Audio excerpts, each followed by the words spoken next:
জম্মু কাশ্মীরে প্রবল ভূমিধস এবং বন্যার জেরে 5 ব্যক্তির মৃত্যু হয়েছে। আহত হয়েছেন বহু মানুষ।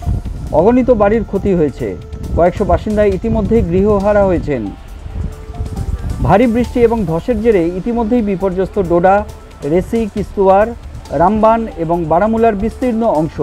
ধসের জেরে শ্রীনগর জম্মু জাতীয় সড়কে যান চলাচল বিগত 3 দিন ধরেই বন্ধ রয়েছে।